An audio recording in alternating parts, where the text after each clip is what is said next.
We are live, and Vladimir Putin is making threat. Strong threat. He's feeling strong, but is he or is he? Well, we're gonna talk about all that coming up after the intro. Hey, yeah. It's all about wealth engineering. Might be something that you're not used to. It's okay, cause I'm here to introduce you to concepts. Time to grow and make big moves. All about crypto, come see. Stocks in business, yes indeed.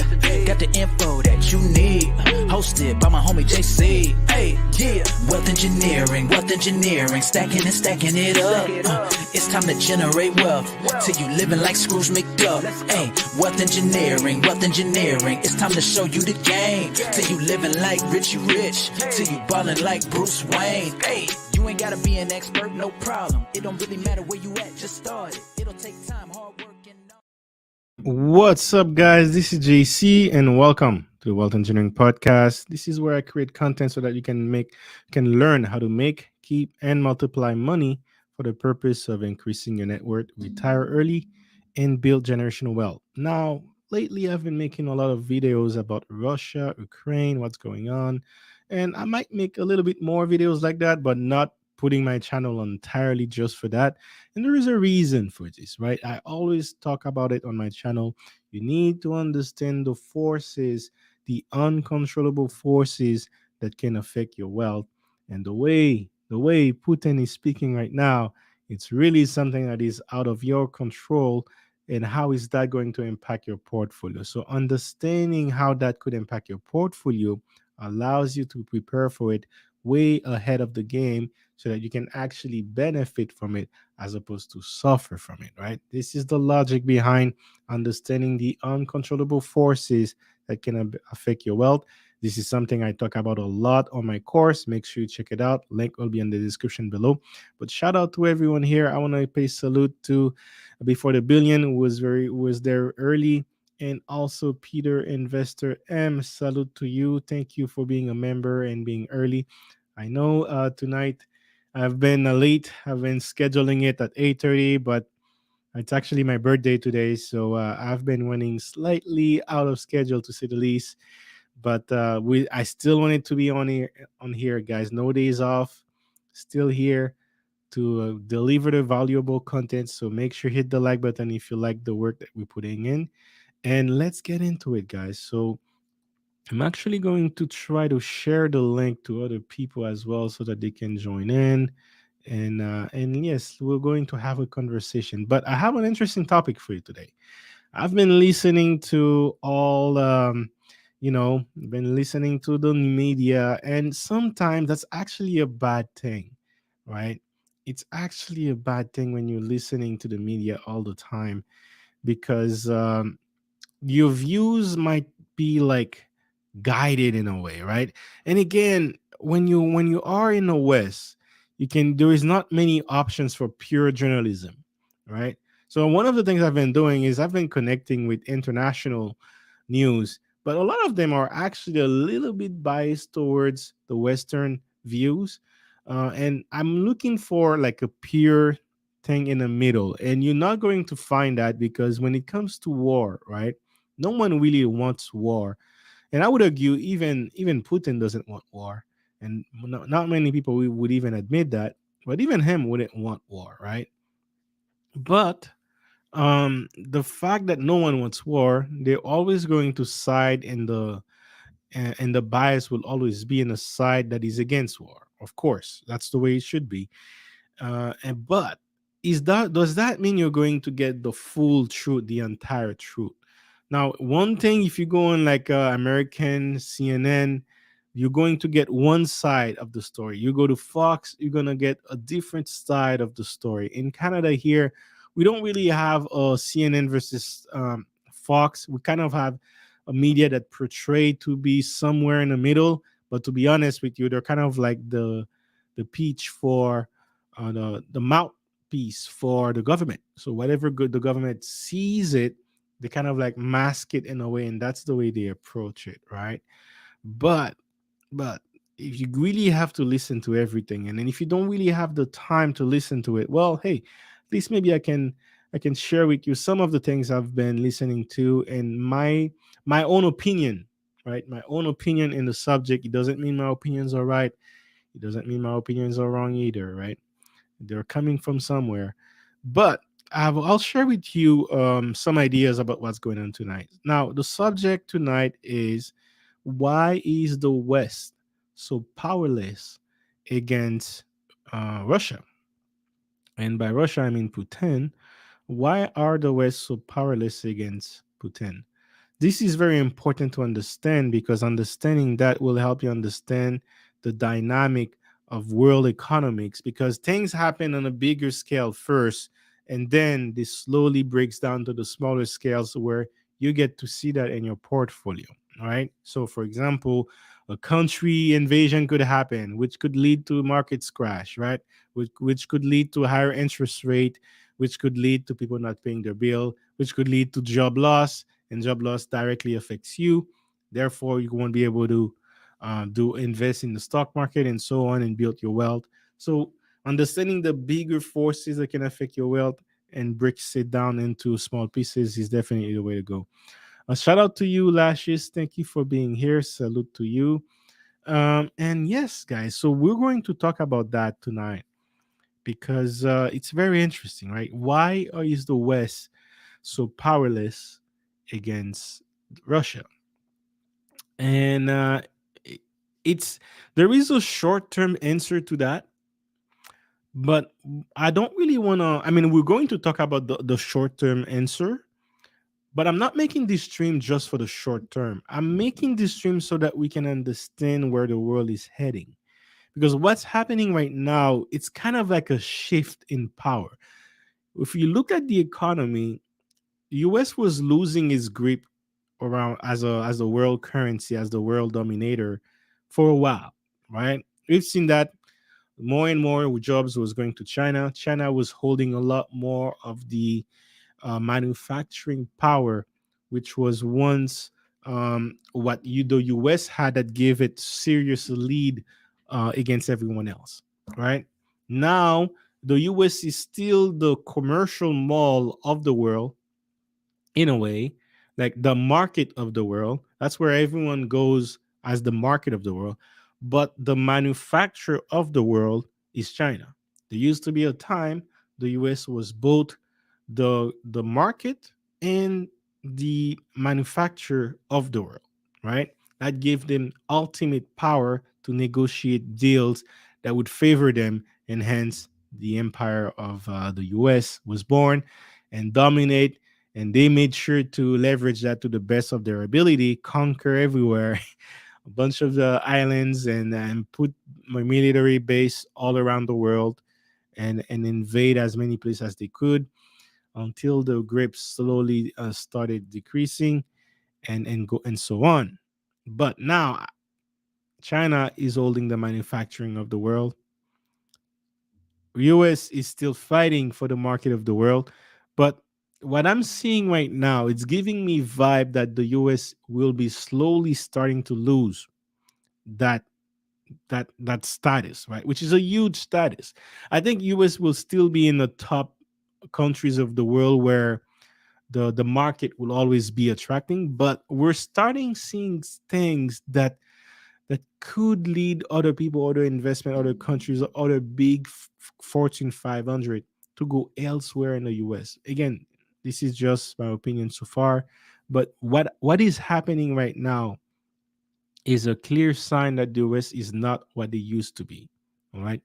And if the US is not what it used to be, we're not going to have the same results. Okay.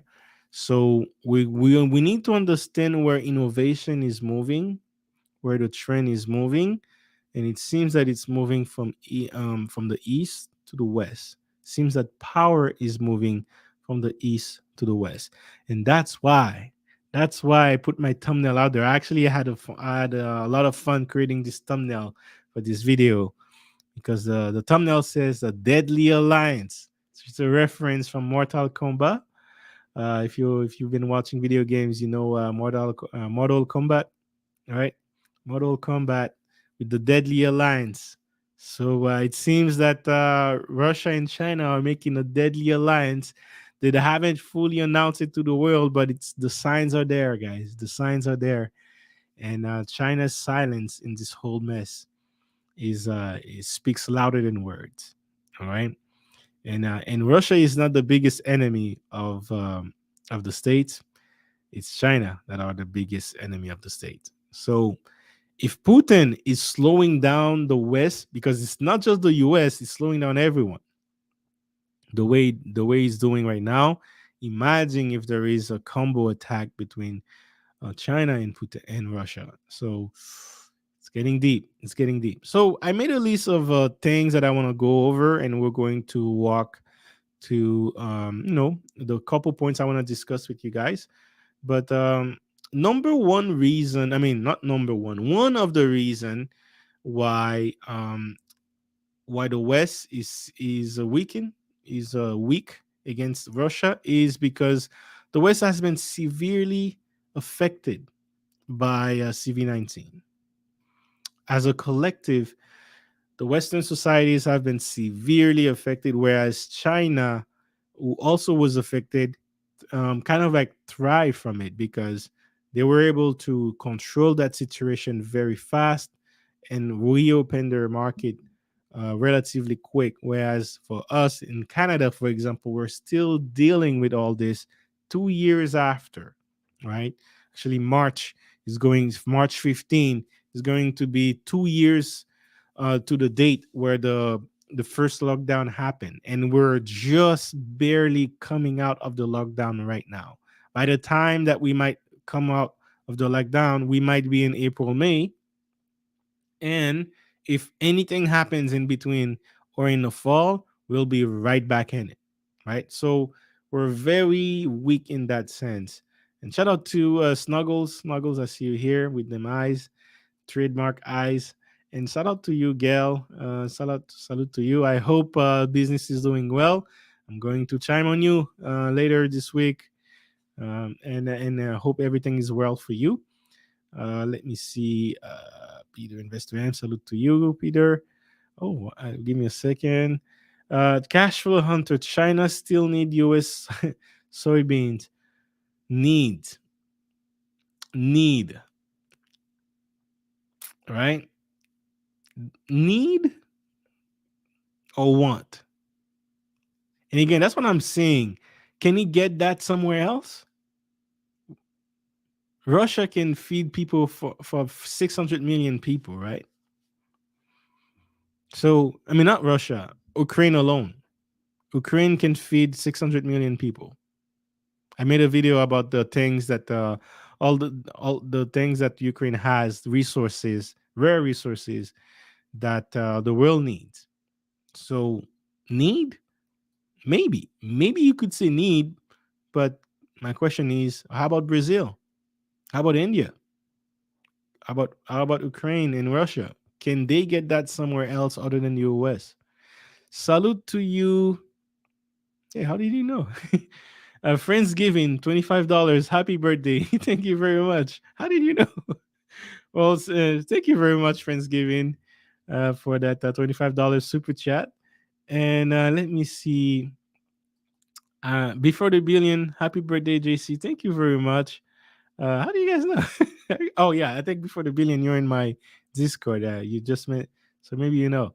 Happy birthday, JC. Thank you very much for the $10 super chat. And Russia strength is crude. Yes, absolutely. Russia's strength is crude oil. Exactly. And if they're partnering with China, you know, hey, it's they'll have a good they can bypass the West. That's the thing. They together with the brick system, they can be independent. And that's what's scary. They don't necessarily need the West. The West needs them more than they need the West. And by West, I mean not just the US and Canada. I mean also France. I mean also Germany. I mean like the NATO countries. The NATO countries are pretty much the West. Right?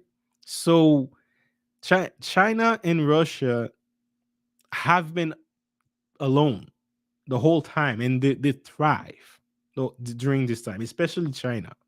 So they need the West needs them more than they need the West. And understanding this dynamic alone will help you understand where the power is shifting. Because when you, whoever needs, whoever has the supply, right? Whoever controls the supply controls where the power goes, dictates, makes the demands, right? Let me go to the chat. I see you guys are coming fast. Thank you very much for coming here. Here, hello everyone. She stole my thunder. How are you doing? Happy? Hey, the country is reopening now, so maybe it's going to be time soon to go to the museum. It's happy to hear that the country is opening. So hopefully you go out there and have fun. And happy birthday again. Thank you very much, Gail. Let me see. Friendsgiving. Salute, salute, salute. Haven't seen you in a while, Friendsgiving. So salute again. Happy to see you here. Let me see. She stole my thunder. Where are we going? uh, Alcohol Engineering, happy birthday. Where are we going to celebrate? TLA can't be the only one to have a big, to do a big party. I don't really do big parties like that. I did. I kind of kept it quiet this morning. I spent some time with my family. I was spending a lot of time with my son this morning. Yeah, I don't do big parties, especially when it comes to spending money. I like to invest that money, but I love the idea of meeting, doing a networking event. And from what I hear, there was this networking event going on. I saw before the Bullion meeting with CLE. That sounds like so cool. I wish I could do something like that. And maybe throughout the year, if you guys do it, and as the country reopens and we can actually travel again, I might consider something like that in my vacation times. But we'll see. We'll see. I'm more interested in doing something like that. But hey, you're not too far from my corner, so we could do something. We could do something like a museum, right? I need a guide. I need a museum guide. So we could arrange that if you want. Let me see. Let me see. But nice to see you here, guys. Very much. Really happy to see you here. All right, guys. So, um, yes, couple of points we need to talk about. Yes, the first, not the first. One of the reason why I think um the West is weak against Russia. It's because of CV-19. CV-19 severely affected the West, right? Canada is going through it. Pretty much most states in the US went through it. Seems that the only states that are doing good is the one that kept the country open, and everyone somehow built a tolerance with it, like Texas and Florida. So, and they're profiting the most because most people are moving to these states now, and real estate is going high. I have family living there, and they're telling you how fast real estate is growing there. It's crazy. Florida, by the way, it's not Texas, but interesting, right? Interesting. And then now let me ask you this, guys. Yeah, I'm going to get I'm going to get that towards the end. But actually, that's a good point to bring now. I should bring it now. If you guys remember in 2020, we had Trump, right? And Trump was very aggressive with China, talking very brash, like very aggressive tone. And China, China was very silent. Sanctions, um, he had a word for it. It wasn't sanction. It was tariff. He had a word. Trump had a word. It was been so long, guys, but he wanted to give tariff to China, right? Tariff left and right, sanctioning them, trying to control their behavior and limit their aggressions, because China is not necessarily aggressive with arms and guns, but they're aggressively economic, rise, and they're going after U.S. power like a lot, very very very hard. So out of nowhere, right? 2018, 2019, Trump is there being aggressive. And beginning of 2020, out of nowhere in Yuan, you have this virus popping up, right? Now, Who made this virus? Because it's clearly not something purely natural from a lab, right? There is also these facts out there saying that there are patents based on this CV-19, whether they call it a pandemic or a plandemic, right? Whoever owns those patents, some people say it's fact, some people say it's conspiracy theory, but we're not even here to go to all that. All I'm saying is there was a patent. It's owned by someone in the West, right? Someone who's been pretty much an ambassador for vaccine. And later, we're getting results from the CDC that they've been holding information the whole time about this process, which going to make future pandemic worse because no one's going to believe the CDC anymore. But hey, and then yeah, China survived all that very very well, very fast. We recover from it very quickly, whereas the West has been suffered from it. But how did the West suffer from it? Not just in casualty in human beings, not just in like the hospital, the expenses, but in their economy. Because first, the economy had a major shutdown. No one was spending money, like layoff everywhere. The unemployment rate rose to like in the 40% in 2020 in the US. In Canada, it was rising as well. You had people printing lots of money in Canada and the US to pay people to stay home, right? And remember, you printing in for those who may not know, 40% of the entire currency supply of the US dollars ever since it was in its inception was printed in in 2020. So 40%. So before 2020, you had 100% of the US dollars printed. Let's say it's $1 trillion, right? That took 200 years to print $1 trillion.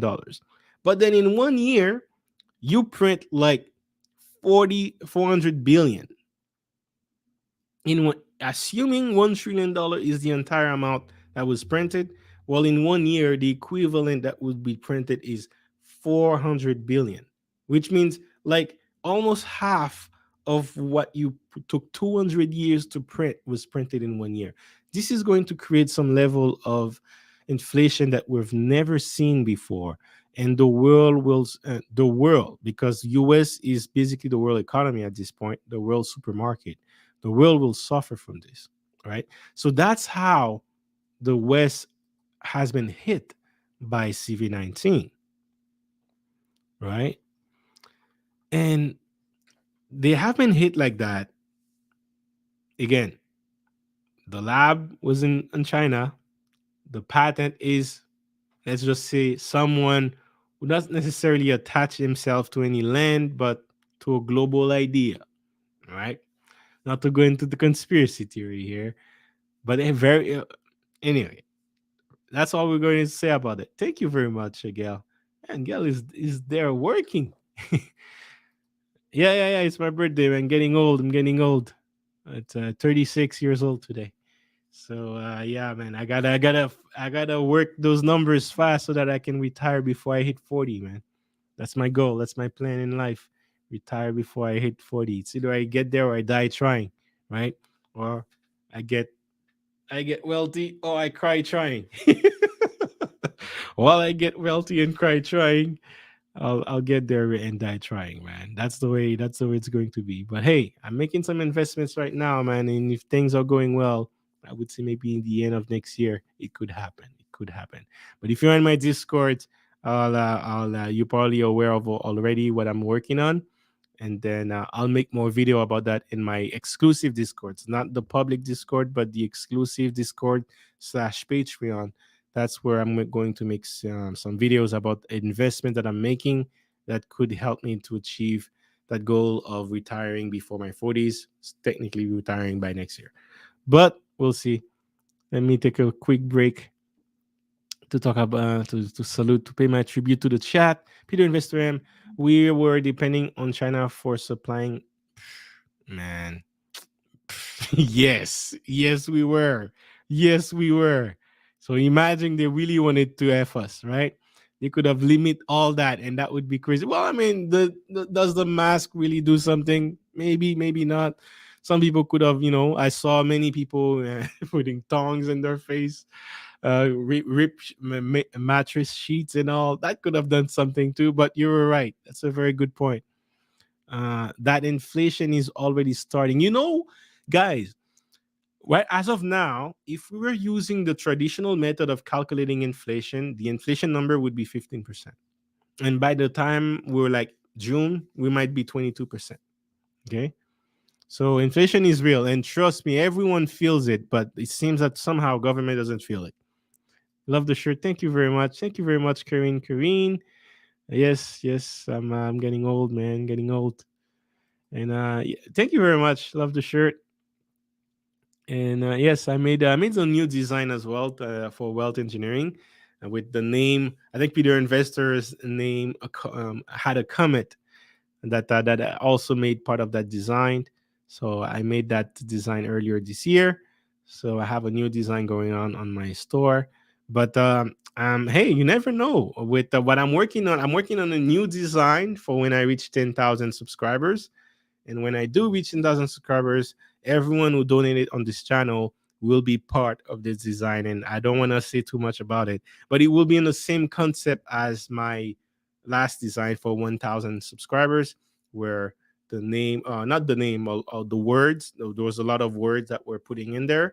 But for 10,000 subscribers, it's going to be something different in that same realm. But hey, maybe your contribution we'll make it there. Thank you very much. But let's just say I'm taking notes about everyone who's contributing to the channel, and I hope to honor you guys when I reach the 10,000 subscribers in a way that you'll be proud of it. So that's the way. That's my goal. We'll see. But thank you very much for your support, guys, especially today. I know I've been late. I was supposed to schedule this at 8:30, and I was running late. And but I'm super happy to see you guys here with me today. But yes, going back to that first point, right? Let me ask you this, right? What if, because when we are just listening to the news, we're always going to assume the news with one way. But what if the China is not entirely responsible for CV-19? I know that's kind of like outrageous to say. I think I just saw the viewers drop as soon as I say that. But again, I said not entirely, right? Because they knew something was up. That's for sure. I think that's why they made that trip to go see Trump, like months, weeks. It was like 2 weeks before CV-19 became something. They made a trip to the U.S. Like a lot of Chinese government representative went to the U.S., made a trip, shake hands and all that. And next thing you know, like there were actually concerns that during this trip people could have been contaminated by the Chinese representative. But hey, who knows? But what if China is not 100% fully? They might be 90%. They might be 80%. They might be 50%. I don't know. But what if they're not entirely responsible for CV-19? And what if, remember who owns the patent, right? Who owns the patent for the CV-19? It's not a Chinese company. So again, that's all I'm saying about that, right? That would severely affect the West, but why? For what purpose? To get another country more domination, not include, there is a sector of the population that doesn't necessarily attach to any land. They attach more to their main goal, right? But from that perspective, guys, CV-19 really affected the West, and CV-19 affected the world economy. But now the power is shifting towards dictators, right? And maybe the people who own the CV-19 would rather deal with dictators than they deal with democracy, right? With dealing with freedom, which is why we're seeing a coordinated attack on freedom, regardless of which form it comes from.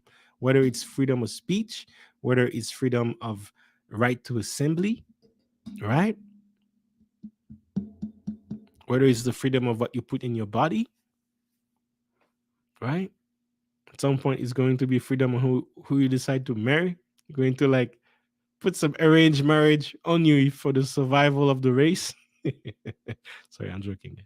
Salute to you, Peter Investor M. Salute very much, man. Every time you donate, man, I huge respect because you're already a member of this channel and you donate. Again, no words, no comments, right? Just pure love. Salute to you, sir. Salute to you. I really appreciate that. But yeah, that really got me thinking. But because of all this, the West is suffering. They cannot really go after Russia. Because if they do go after Russia, one of the side effect of that is printing more money.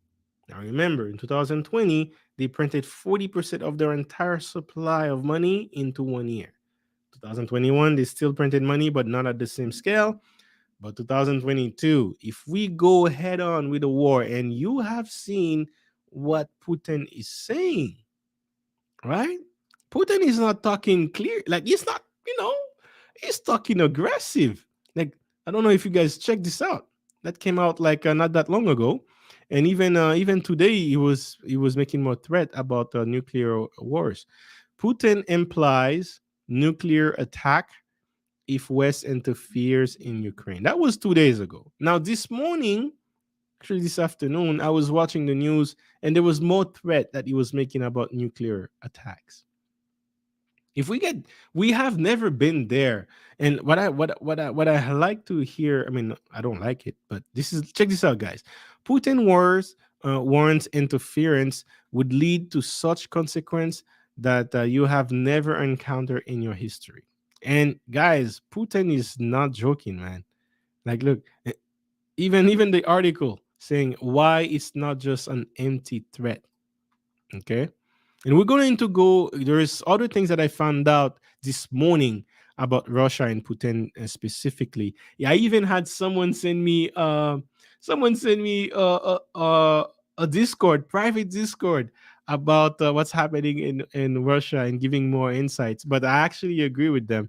They didn't want to post it in the public Discord, which I encourage. I encourage you guys to have a discussion there. But it was a very good point. And yes, it was saying that Russian Vladimir Putin implied warning that he could launch nuclear weapon against any country that interferes with his military campaign in Ukraine, right? Any country. So that means the NATO countries, whether it's France, Canada, US, anyone that interfere. If you interfere with his military campaign, is going to use that as an act of war, and by war is willing to go to the full extent. Now if you watch, like, there is this documentary, guys, from Ukraine, the type of personality he has. This guy is a cold-blooded man, cold-blooded, low level of risk. Is you know is up there with I don't know. All I gotta say is I wouldn't take his word lightly. And while NATO allies, including US, have assured they will not engage military in Ukraine, some experts suggest that Russian president's comment should not be taken empty threat. Exactly. It is not something that he's just saying offhand because he's sort of trying to simply look tough. James Cameron's an assistant professor of political science, blah blah, where he's a member. Nothing serious. All that to say, guys, yeah, Putin is making a lot of threat, guys, and the West can't really move much. That's the thing. That's what that makes also, that is giving the West a weak image around the world, which is worse. Because if you are a Taliban right now, you're watching this, you're gonna talk about, hey, Putin, my enemy, the enemy of your enemy is my, we gotta be friends, man. Can you give me secret access once you have access to Ukraine? Can you let us through Europe so that we can make some mess? You know, that's dangerous, guys. When someone is allowed to talk like this, talking about nuclear weapon, and the West is clearly not going to attack because he's shaking them, man. This Putin looks shook. You know, that's going to make you think twice. Now, if it was Trump, who knows what he would say? Something like, "My nuclear button is bigger than yours. Let's play." Oh Lord, thank God he's not here because um he would have definitely escalated this worse. But in another way, would we get there if he was here?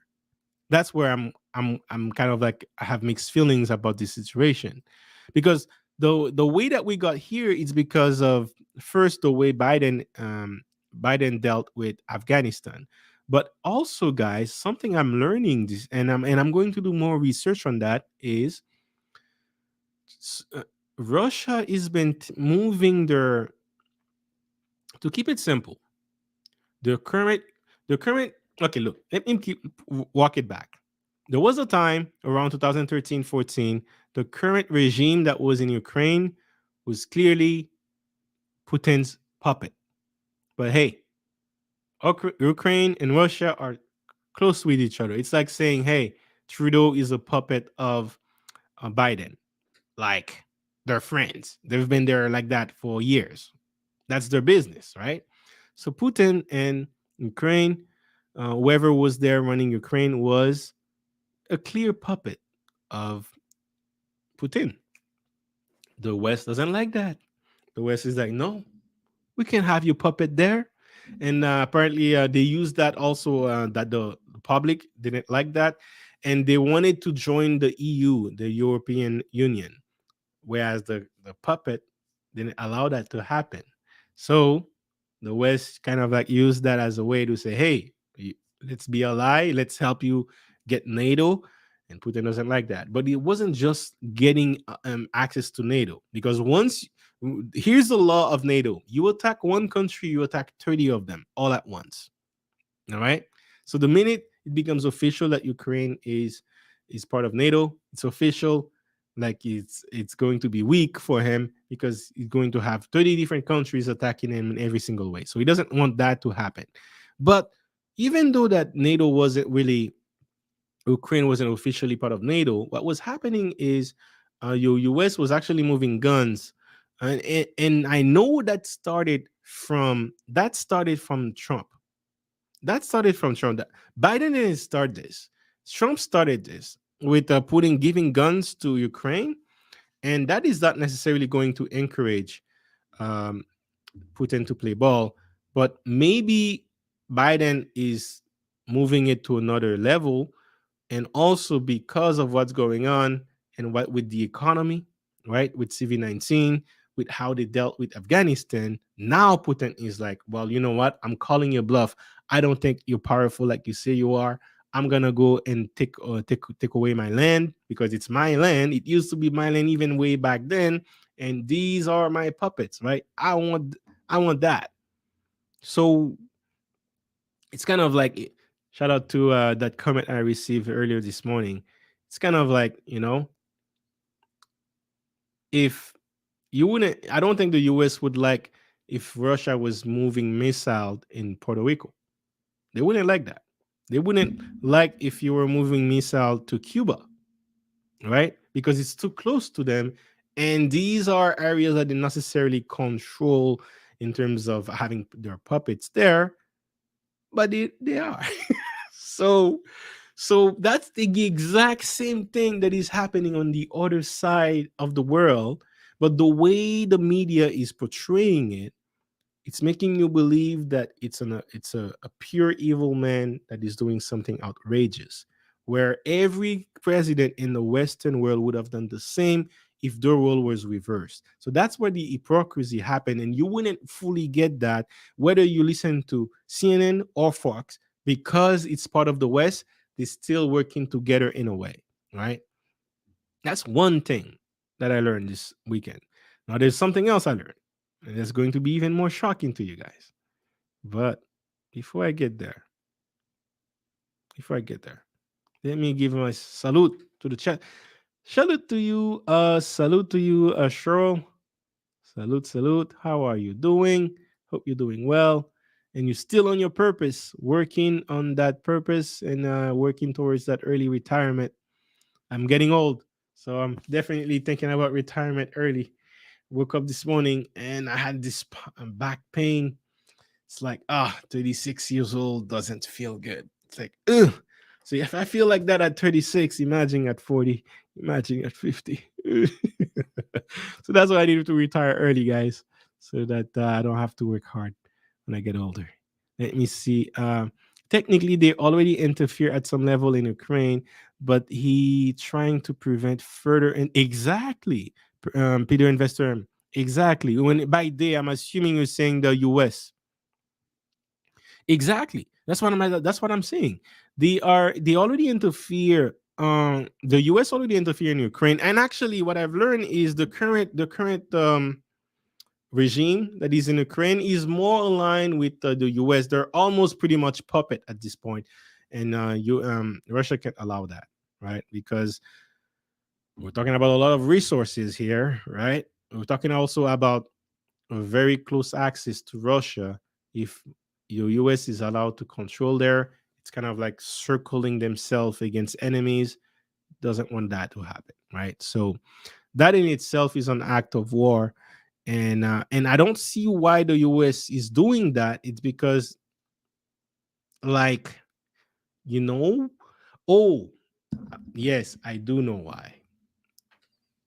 When US is making moves like the brick, right? Brazil, Russia, India, China. They are four big countries, but two of them are superpowers. When two big superpowers are combining together in an economic way to bypass the US dollars, that is severely affecting the power level of US. So now they're forced to defend it. And that's why they say you gotta go defend your freedom. No, you gotta go defend the superpower we have so that we can afford the freedom we have. Or, I mean, it's not even you can still be free and be poor, but to afford that lifestyle that we have here, that over consumer lifestyle, go to war so that we can keep printing money, so that we can have the right to print money and still have the world to buy it from us. Because if you no longer are the global currency running the world, well, you can print all money you want. You'll be like a Venezuela, right? No one's gonna buy it from you because it has no value. So that's why US has to do something, right? So they're like, you know what? Let's work with Ukraine. Let's we're not going to the war, but let's see what can be done. Putin is like, hell nah. In my house, actually, Putin has a big mansion, one of the biggest mansion in Europe. He has that in Ukraine facing the Black Sea. Now, there's another type of conversation we can have. Why this mansion is facing the Black Sea? Why do you even call it the Black Sea? Not going to get there. But, you know, this is literally Putin's home, Ukraine. So he's not going to allow some things to happen. And as you said, they already interfere. And like I said, Trump was already working towards that, right? Trump is cool with Big Daddy P. I miss. Yeah, man. I miss his tweets, man. I mean, I can't imagine the tweets he would have done in scenarios like this. I just can't. The media would have a field day with him, man. Would have a field day with him. I'm sure they miss him right now. I'm sure they miss it. But hey, who knows, man? But you only miss someone when he's gone, right? When he was here, everyone wanted him out. But hey, I'm just Canadian. I don't have any real opinion about that. Salute, Mr. Andre Terry. How are you doing? Um, yes, guys. So that's why the West is weak because they are limited in their economic power. They are in a checkmate scenario where if they don't raise, and that was actually my next point, if they don't raise the interest rate, they are people are going to lose confidence in the US dollars. Now, if they raise the interest rate, then they're risking collapsing the market. And not just the stock market. We're talking about real estate market. We're talking about bond market. We already have the inverted yield curve happening again in the last 2 years. Like we've been in a repo market for the last 2 years. Like everything has a bubble. Bond market is a bubble. Everything is a bubble. It's a mega bubble of everything. So it's the everything bubble. Shout out to Mike Maloney. He's the one who coined that term, everything bubble. So if one pop, everything will pop at the same time, and that will severely affect the US. Severely. On top of that, if they had to spend for war, and we're not talking about a war like a Vietnam War. We're not talking about like Afghanistan, where the enemy is relatively not in the same scale power wise, like arsenal wise, as the US. We're talking like almost almost there, right? Vietnam would be here, but they have their own way. But Russia and US is here. When you put Russia and China together, it's like this, right? So everyone's going to lose in a war like that. And Putin, the way he sees it, man, he's like, who cares? I'm okay to die. I don't care. I'm in peace with that. Are you okay? Do you want to live? So they're in a situation where they have to they're luck, but they love what's going on with the war because they can say, "Hey, we're not going to increase the interest rate because of the war. We know we need to print money for the war, so they're not going to increase in interest rate. But at the same time, it's going to make that bubble bigger, and if that bubble gets bigger over a long period of time, it's even worse. We're talking about longer for a recession.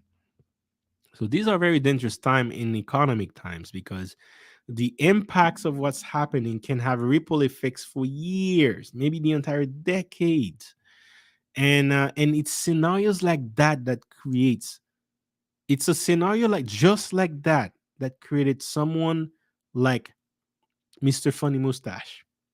All right, it's a scenario just like that where the market crashed. Right? Remember in the 20s, the warring 20s, and then the 30, we had depression.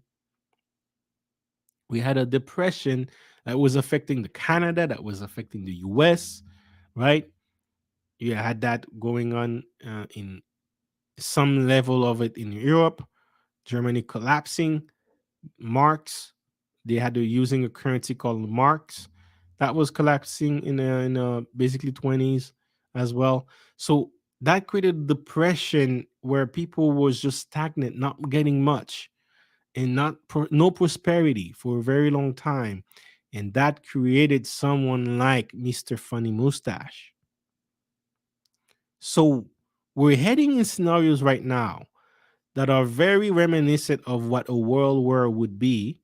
You're even coining the term World War III, and and we are in a scenario where even if no war happens, the economic if ripple alone could be devastating for a portfolio. Now, when you add that with the war, it's not even a needle that's trying to prick that bubble. It's a freaking drill forcing that bubble to pop, regardless of what we do. And if it's pop, it's going to affect every sector, very hard. It's going to cause major problems in manufacturing. That's one of the things we're going to discuss about today. But the other points I wanted to discuss today, guys, is is the deadly alliance right? The Deadly Alliance. I call it the Deadly Alliance. But let me actually give a shout out very quickly. Mr. P. Wait, what is it? Is his name Ben or something? So was it the second time I get Mr. P comment? It's possible. It's possible YouTube might want to bend his name. Just T, man. Mr. P is about that life. Yeah, man.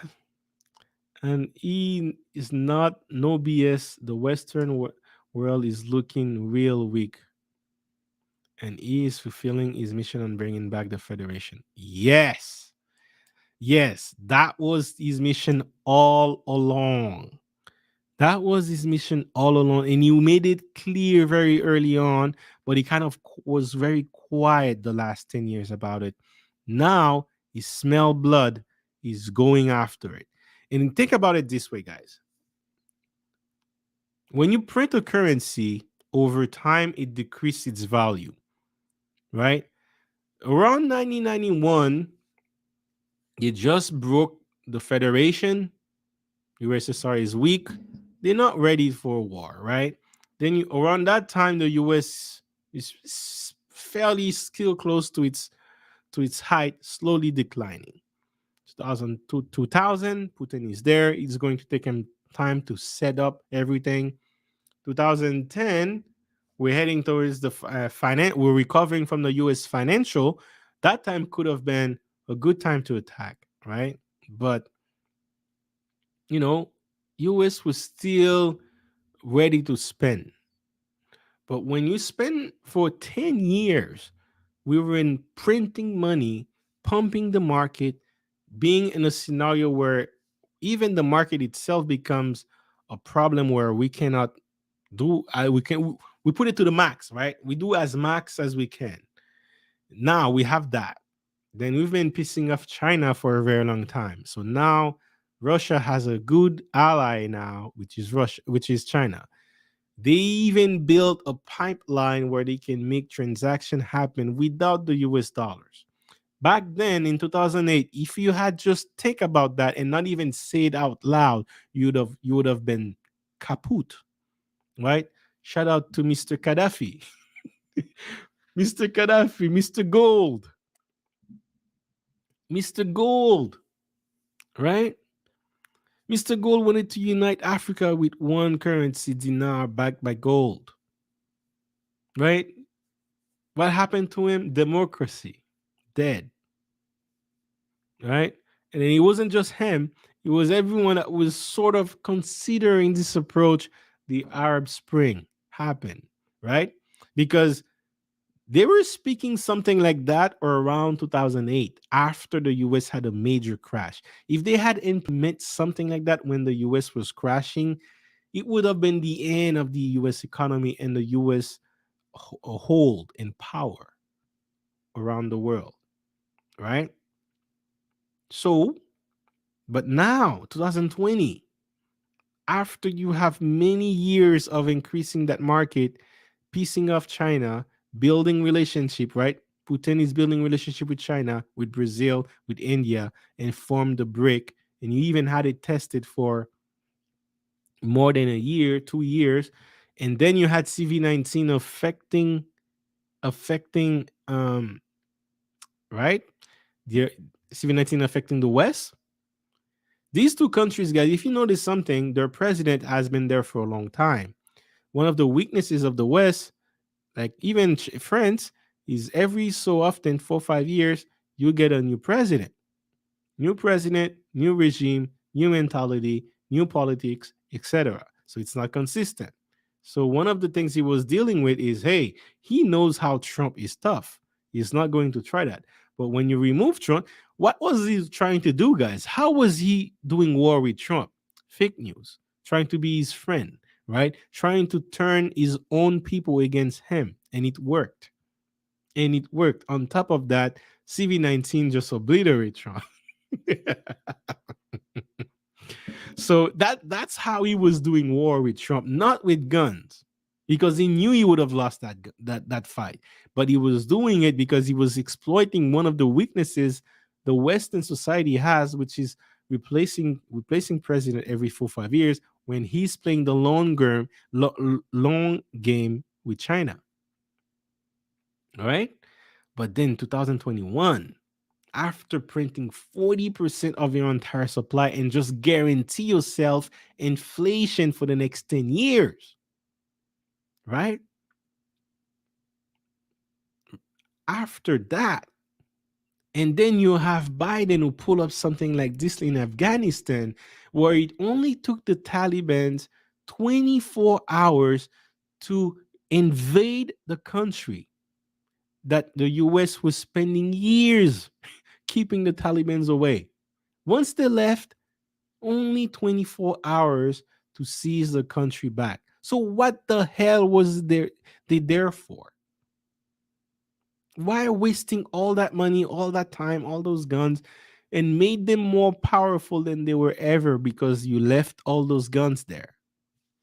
Now, guess what? If these guys wants to work with Putin now, and then Putin sees the land of the Ukrainians, they can go through right in Ukraine. Oh, you're right, man. Mr. P is about that life, and it's making the West super weak. It's making the West, is exposing the weakness of the weak. Is exposing the weakness of the West. They were already weak. We were assuming it, but now it's obvious that they're weak economically, and they're weak even in their ability, even in their guns, their arsenal, because right now they have no money to fund that arsenal. That's why they're weak. It's not that because they don't have it. They have it, but they cannot afford to release those guns to the public, to release those guns and attack, to go out there and be trigger happy and create a new war. They cannot afford that, because if they do and that war lasts long, 20, 10 years, just like the previous wars, it's over. Because remember that if inflation number is going to rise up, on top of that, you're going to have war. It's not looking good. So, from Putin's perspective, and on top of that, he's being provoked. He's being provoked by the US trying to maintain some level of power, because they got to do something. You got to understand them where they're coming from too. They cannot let you win like that. They got to fight to the teeth to hold that power, because they know if they don't, they won't survive, right? So, gonna have the US turn like Venezuela. So they got to fight, especially if they have all this gun. So Putin is like, well, I have all this gun. You're provoking me. Let's get into it, man. Let's get into it. Let's not waste time. Nuclear weapon, I'm ready to launch. Ready when you are. Let's get it. Hey, man. And it's my birthday. Jesus. I'm getting news that nuclear threat could happen. And we could have like what was the city from Russia that was Chernobyl, right? We could have a Chernobyl situation right here in the US if this thing escalates so bad. And we never been so close to a nuclear war like like this before. Last time we were there was was it Cold War? Cold War was the last time we were that close to a nuclear threat. But yeah. Hello everyone. I see more people joining in. Everyone to the chat. Salute Natasha. Salute. Ronnie D. How are you doing? C'est ton anniversaire. Happy birthday. Thank you very much. Thank you very much. Go in and scare me about Putin and ticks. I'm not scaring you. I'm not here to scare you. I'm trying to get you at is, look, if something is gonna happen, it's gonna happen. But whatever happens, try to get money from it. Because if you have money, you can at least donate to people that needs it. If you can move to an area that is more safe. I mean, when we talk about nuclear attacks, where is safe? But hey, at least if Elon Musk have a rocket for Mars, then you can buy the ticket. You see what I'm saying? It's better to have options than have no options. So learn from what's happening right now, and then understand where the power is moving. And if you understand where the power is moving, and you understand that the type of language that Putin is doing is not going to be a short term, it's going to be a continuous applied pressure all year long, and it is in his benefit to make this last as long as possible. Like, for example, he's going to attack Ukraine very fast and seize that area fast. No doubt about that. I think in the next 3 weeks, like, we have a new regime in Ukraine, maybe a month max. But the tensions and those threats, and it's going to be more aggressive. It's going to be throughout the year. It's going, like, for example, now the way the West has been talking, they have to attack. They have to do something about Russia. Um, not just sanctions, not just sanctions. They're going to have to deal with Russia, regardless of what happened to Ukraine, because they've been speaking a lot about Ukraine. We're NATO. We're supposed to protect ourselves. We don't like what's going on. Well, hey, guess what? It's no longer Ukraine anymore. It's Russia. Now what? Now what you gonna do? You're gonna have to do something. If they go do something, there's going to be more pressure on the market, more uncertainty on the market, more price going down. Adding that with the money being printed to go to war, adding that with the inflation number rising, it's not going to look good. It's not just a buying the dip scenarios, not yet. And in my Discord, I did talk about that in my exclusive Discord. I'm talking about Patreon/Discord. I did talk about a way to time the market for when it's going to buy and other type of investments you can make while this market is going to be rattled. But there are some certain move that I'm hearing that I'm going to restructure a couple things in my portfolio right now to help me last it, because this is very uncertain times in the market moving ahead. All right. So you need to be aware of the uncontrollable forces that can affect your wealth so that you can leverage that to make money or protect yourself from them. All right. Let me go to that question very quick. How bad do you think it's going to get? Should we keep our money in? Oh, hell no. Hey, look. I'm not a financial advisor. This is not financial advice. In my opinion, my humble opinion, I'm just a random guy in the internet. It's my birthday today. Like, I'm just sharing my thoughts, right? Hell no. Crazy. I mean, I'm Canadian too. I mean, I'm Canadian Asian Canadian, but I live in Canada. And right, 2 weeks ago, my prime minister declared war on me about money in my bank. So hell no. From that perspective, there's no way.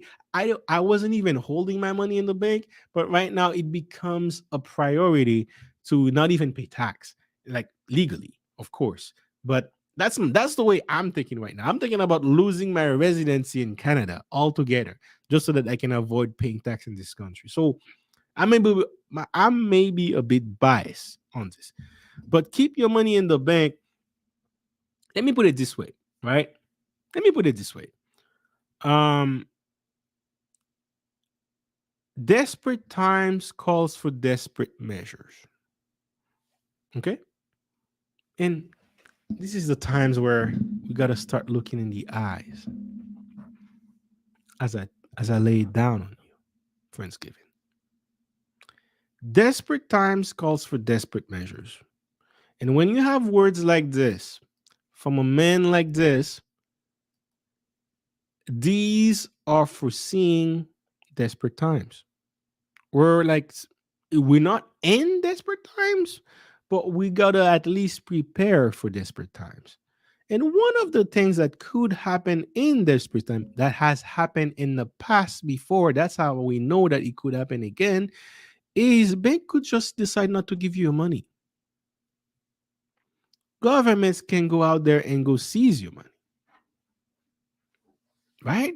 Desperate times, desperate measures. If they need money to fund a war, they can't print no longer money, or no one is going to accept their money because it's not worth anything anymore. They're going to seize other valuable assets, gold, silver. Where is that stock? In a bank? Once you give your money to the bank, it no longer belongs to you. It belongs to the bank. The bank is a government, is kind of like is on the side of the government. It's not on your side. And when government are putting their head in war, their priority is not you. Their priority is war. And war is a racket. War, the people that pays for it are always the middle class, always the poor class. The rich always get richer. Why? Because they do not leave their money in their banks. Where do they put their money? In real estate, right? Away in escrow accounts, in like in tax heavens. Shout out to Natasha. We were having a discussion on the Discord. It was actually a public discussion on. We help one of our members getting a land in the Caymans, right? Connecting it with my real estate agent there. I bought a land on the Caymans. I might buy two at the end of this year. Who knows? But right now, at least we got one. We got one down.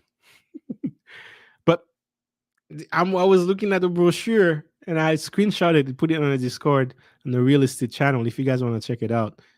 But it said it was giving you the tax benefits of going to Cayman. And there, I heard something that I've never heard before. I didn't even know was possible. There was no inheritance taxes. Crazy, right? No taxes of. It says no tax on any wealth. I mean, gee, that sounds very tempting, doesn't it? So rich get richer because they make moves like this, right? If they find ways to pay the lowest tax possible, they will move their money off the banks. They, if they put their money in the banks, it's going to be pure cash for quick expenses to keep their business afloat. But their investments, their own wealth, are put in other assets that are going to actually gain value during this war period, right? That's going to be able to be maybe harder to liquidate, but still maintain its value.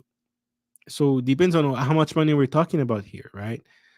But if we're talking about money that is stuck in like stock market, ooh, I don't know. I don't know the times. I mean, you guys know how I feel about the stock. I There is a reason why I pulled all my money away from the stock last year and not this year. Everyone's doing it this year. I did it last year. All right. There is a reason for that. I talk about that in my course. You guys, for those who took my course, you know exactly why. But should we keep our money in the mix? Look, you do what is best for you. Um, I think you should definitely educate yourself financially, understand the uncontrollable forces that can affect your wealth, your bank, and then make a decision from that perspective. But from my perspective, make sure you hit the like button and please share so that more people can see this and then I can keep doing content like this. And shout out to you also as the sponsor of this stream, and I'll be able to collect a cool birthday gift thanks to you, and as well as before the billions and Peter Investor M. Thank you as well for your contribution in the stream. And that's all I can provide, guys. I cannot provide any financial advice on this, but all I gotta say is desperate times calls for desperate measures, and sometimes in war, desperate measures could lead to seize of assets. And all right, shout out to you, Natasha. There you go. The information being shared is our Canadian birthday boy. It's not financial advice. Seek the option of your financial expert. Absolutely. Thank you very much, Natasha. Let me see. With demise. Yes. Yes. Hello, hello. She stole my thunder. Hey, guys. She stole my thunder, Natasha. Still remember that museum visits, right? I think by April we're going to have the snow melting. So um, if you guys are down, I'm down too. Let's see. Let's see what's going on. Let me pay a tribute to my chat before I go to the next point. There's other battlefront that than other physical ones. Cyber war, space war. Yeah, yeah, yeah. Cyber wars. I mean, that's next. Right after Ukraine, we're going to do the cyber war. So the problem with cyber war is it's we haven't had a full cyber war yet between superpowers. We had experiments, right? We had attacks, but not a war, right? Problem with that is you might think you're doing something like you're attacking an infrastructure for electricity. Turns out you're attacking like water, right? You could have a side effect that you did not intend that could cause you a problem, right? Because we haven't done it before. So we don't know the full extent. And again, so many things are connected now on the cyberspace. Space war, I don't know. I mean, I do know, but at this point right now, I don't know. We'll see. We'll see. All right. Oh, Lord. Good point, JC. Random guy on the internet not giving financial advice. Of course. Of course. Yes, I'm just a random guy, man. A random black guy, my birthday. Can't give financial advice. But you got to consider history, right? You got to consider history on what happened in the past before. And I just look at Canada right now, 2 weeks ago. They're seizing money because they didn't agree with you. At least now they could say they were provoked by truckers that just stood in front of the parliament peacefully without no guns. They're not allowed to have guns. So no guns. And then, they're just saying, hey, we don't want to be forced to take a job. Apparently, they were not allowed to have banks account anymore, freeze their banks, they couldn't pay their bills. Most of them had no money in their account anyway, so they didn't care. It's not the point. The point is the bank were allowed to do that because the government asked for it. Desperate times call for desperate measures. When you print 40% of your currencies in a year, you're going to be fighting inflation. You might be in a situation where you can no longer print more money because it's just going to make things so much worse that it's easier for you to go get your assets that are in the banks for national security. All right. Carl Black, congrats on your purchase in the Caymans. You can build a short term. Yes, I can. Yes, yes. That's one of the options I'm exploring. Absolutely. That's why the Cayman Islands is where a lot of uber wealthy keep their money to avoid taxes. Yes. I mean, it's legal in the Caymans. It's not that they're avoiding it. They just move where they're treated best. They're moving to an area where they're treated best. Me, honestly, I was discussed in the last 2 weeks by where my tax money was going. My tax money was going in funding people that were protesting for their rights. Now we're going to spend months and months on going after them and understanding who they are and go attack them financially. That actually created a massive panic. My real estate agent called me earlier this week, guys. He was telling me, man, they were struggling to sell a couple lands. They went sold out in a day. Then they went sold out so fast that they were looking for other lands to start a new project too. And then they told me like within like 2 weeks they're going to have this new project to meet the demand. And most of this demand is coming from Canada. People are freaking out. They're looking for a way to exit the country to put their money away from this country. Like remember we had a bank run. Well, that bank run stopped because the banks stopped the run from happening. But guess what? They just kept taking their money out. And right now, people like me are seriously considering taking our money out. Me, I'm doing it. Like I'm gonna do it because I don't want my tax money to be used for horses to stomp on people that are claiming their rights. I would rather like save as much tax as possible, not pay any taxes, and then take my money and fund a school or fund a hospital. Use my taxes where I think it should be invested. Right? That's what I would prefer. Uh, and a lot of rich people do that too. All right. I would much rather invest it in you if I know that you are a trustworthy person because you most likely you can do a better job than the government. You're not going to use that money to imprison others or to limit their freedom. And from that perspective, me, freedom, man, I live and die for freedom.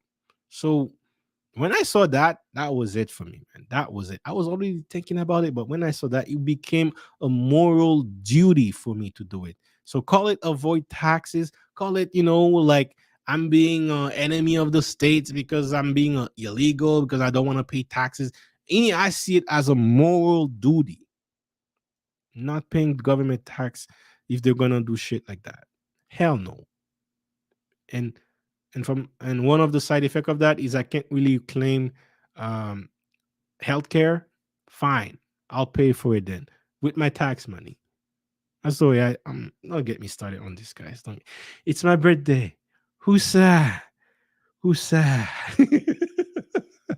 Hold on. Let's see what's going on. Sorry, guys. Sorry, at the cough. Let me see. Get some silver bullion. Absolutely. Yes. Yes. Actually, that was going to be one of the points I was going to discuss before we close down the stream. But things you can do, guys. Car Black is absolutely right. Silver bullion, you can get that. Problem with silver, man, it's very hard to carry. So you gotta start doing research on uh, places that you can store your precious metal that kind of give you an insurance on it. You see what I'm saying? You need an insurance on it, and you don't need to hold it in your own vault in your own house or in your bank. Definitely don't do that. I would actually recommend that you partner with other countries on this. And I would definitely recommend two people, Peter Schiff and Mark Maloney. Follow their advice on this because they made a lot of video, especially Mike Maloney, on platforms you can use that hold your crypto, not cryptos, hold your gold for you.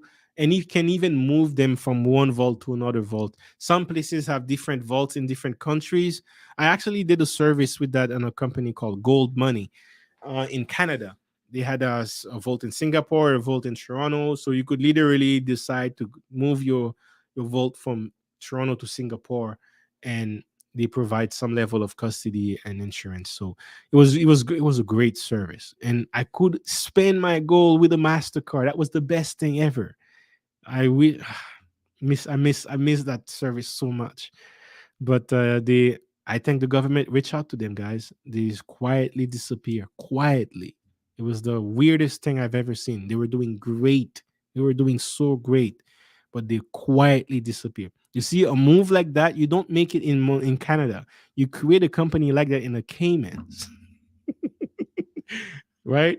You create a company like that in the Caymans, and then you give other people access to it if they want to. Because Caymans, they wouldn't care, but Canada, they care because if you're spending gold, you weaken the Canadian dollar.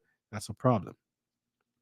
So yeah, Peter Schiff, Mike Maloney. I've been following these guys for literally more than 5 years, for years. And these are the people I listen to when it comes to gold and what you can do and hear their advice. I wouldn't mind even call their service. Me at the point where I'm at right now, I wouldn't mind calling them and be like, all right, I'm ready to make some precious metal investments. Give me the best advice. I'm willing to pay for just the advice. Like that's what I would do, but this is not, it doesn't mean everyone should do it. To me, this is a much better alternative than keeping your money in banks. All right. Sun Tzu started, there is no instance of a nation benefiting from a prolonged welfare. Therefore, it is a cost intrinsic. Look, I agree in this scenario that Russia, it's not going to benefit anyone in the long prolonged warfare. However, if there would be a winner from a long prolonged warfare, it would be Russia and China as opposed to US. That's what I'm saying. I, the US and the Western societies do not have the luxury of time, whereas China does. China does. Russia is like iffy, but with helps can get there. That's what I'm saying. So it's not in the best interest for USA to even go into the war, let alone like be all pretend to be strong because they're weak, and they will not last long over time because their economy would crumble if they go that route. That's what I'm saying. So that's why Russia, Putin is doing his move now. It's one of the reasons why he's moving. And even Trump came out and say, I respect Putin for doing this move now. He said he understands why he's doing this move now, right? Because USA under Biden is very weak, and the situation alone, like, smell blood. We could have been in a weak economic situation, but still, like, I have a poker face for strength, and no one would mess up with you. But now, because that's what Trump was having. That's why I don't think things like this would turn like that if Trump was there, because he knows Trump is not bluffing when Trump is saying, "Hey, I'm willing to push that button too. I'm crazy just like you." But if we're talking about like a weak guy, and it's not that he's weak, it's that we have proof of how weak he is. The way he left Afghanistan, and it only took 24 hours for the Taliban to take Afghanistan. That's proof that, hey, this government doesn't know what they're doing. I can take abuse of that. If the Taliban can do that, what can I do?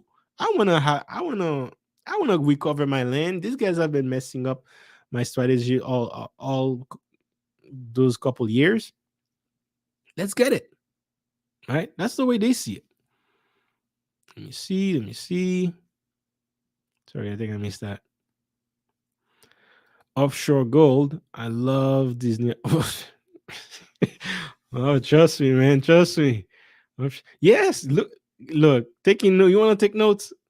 Mike Maloney, Peter Schiff, for like at least a month. Binge watch bunch of content, but specifically content about custody of gold.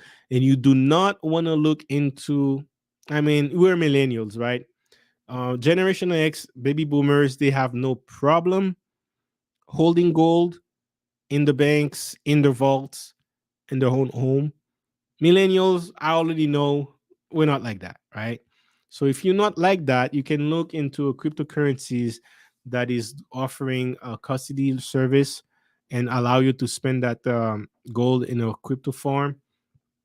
That was the main idea before behind gold money, but now there's a cryptocurrency that is backed by Gemini, and Gemini has insurance on their cryptocurrencies, and this cryptocurrencies guarantee that, hey, for every coin we have that equivalent amount in our vault. Now we just have to figure out how to hold it. If you want to redeem that crypto for gold, where to go. So that's one thing you can do, but there are other services out there. I sorry I don't have their names off head, but there are other services out there where you can move. Uh, they have multiple vaults around the world, and by being a member of their, a customer of their service, you have access to all those vaults. So if you want to request money from one to another, then yeah, you just go to the uh, closest vault where you live. You pull out your gold, you convert it to cash. Boom, you're rolling, right? Or if you hold it long enough, you may be to a point where we get to a technology just like the crypto, the PAX projects, where you're going to be able to use and spend on a Visa or MasterCard your gold. So that's, to me, that's the millennial way. That right there, when I tried it, trust me, I loved the idea so much. I couldn't resist spending my paycheck and not buying more gold, and then go to groceries and spending gold that was converting it directly to Canadian dollar. It was like the best idea that I've ever seen. And that company no longer offered this service anymore, but it's still around. It's called Gold Money, but they offer more jewelries now. But if you want to look into that, but back then I had a card, a MasterCard of Gold Money. You can even find Peter Schiff was promoting this company. That's how I found out about it.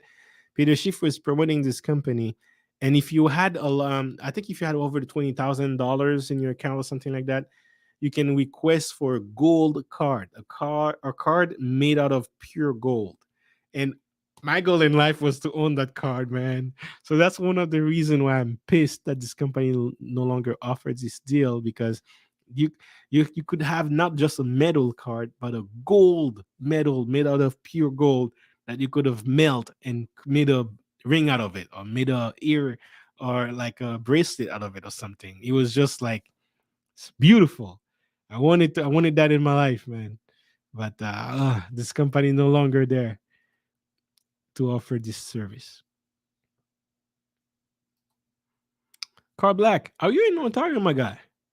Check out. I was in Markham too. I live in Markham for a couple years.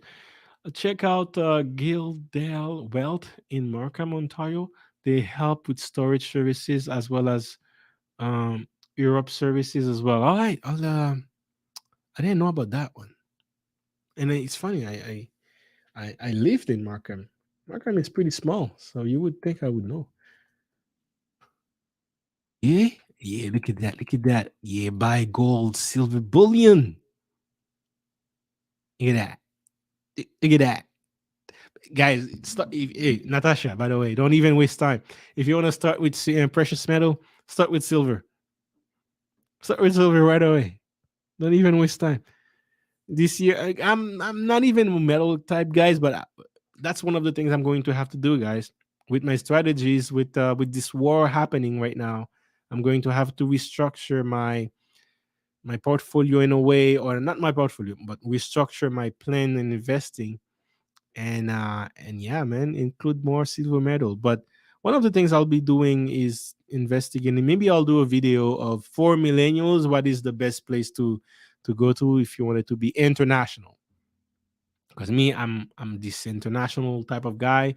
I want to be able to move around, not be tied by countries like high taxes, and yeah, have my business in one country, have my residence in another country, right? That's the way I see it. Yeah, I'll check out. I'll add this to my favorite, man. I just checked the website. Thanks, man. Thanks. Yeah, yeah. Good money. I'll try to see if they have any, not the custodial service, but move the ability to move my gold upon request to other vaults. That to me is that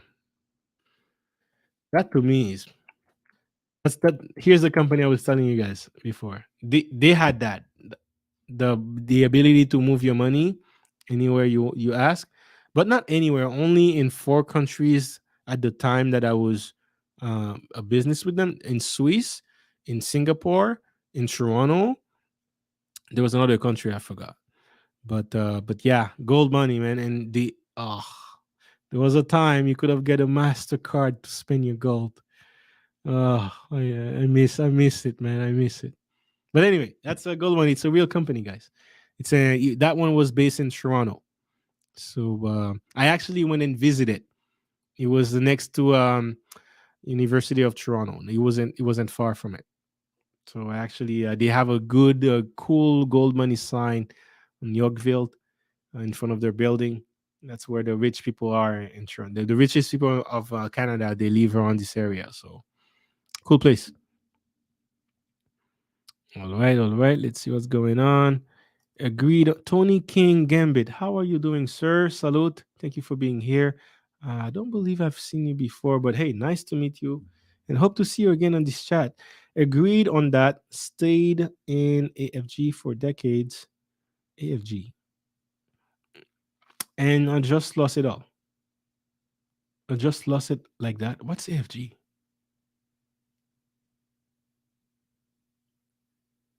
Stayed in AFG for decades.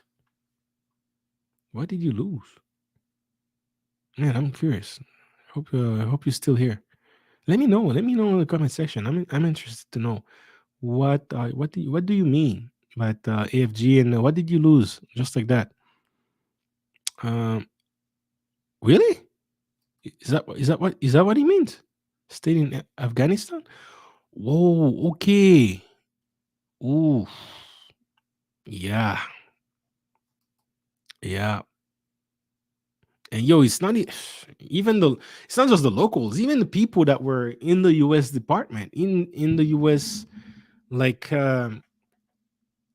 organizations, like me- they were not treated well, guys. So it was really a problem back there, and the world was watching when this happened. China was taking notes.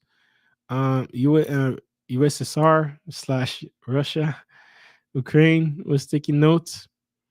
And you could tell there is obviously a deadly alliance as we're going to this point right now, because the deadly alliance was literally shown by showing you that China, they waited for China to finish the Winter Olympics before they started the attacks. Right after, right? And it just so happened that it turned out to be the 22nd of the year. And if you guys are in astrology, man, it was, if there was a perfect date to start World War III, that would have been that. It would have been 22nd of February 2022. One of the most unique date in our century. And also there are things that are happening with the planets lining up. Like it's not even like mystical at this point. It's like literally science, like the way the planets are lining up in a way that rarely happens. Bunch of things were happening. And yeah, so Russia waited. China made their money with the Winter Olympics. Attacks started right after. Deadly alliance. They're not saying anything much. Couple days after the attack, they're circling Taiwan in Mayan. I already made a Discord slash Patreon group video on the importance of Taiwan and when it comes to global economy. I will make two more videos on that to make it even more simpler. But there is something in Taiwan, guys, that if China gets a hold of it, it is a wrap for the US. It is a wrap. I don't care what technology US is bringing. If China controls this, they're going to see the US will be at the mercy of China.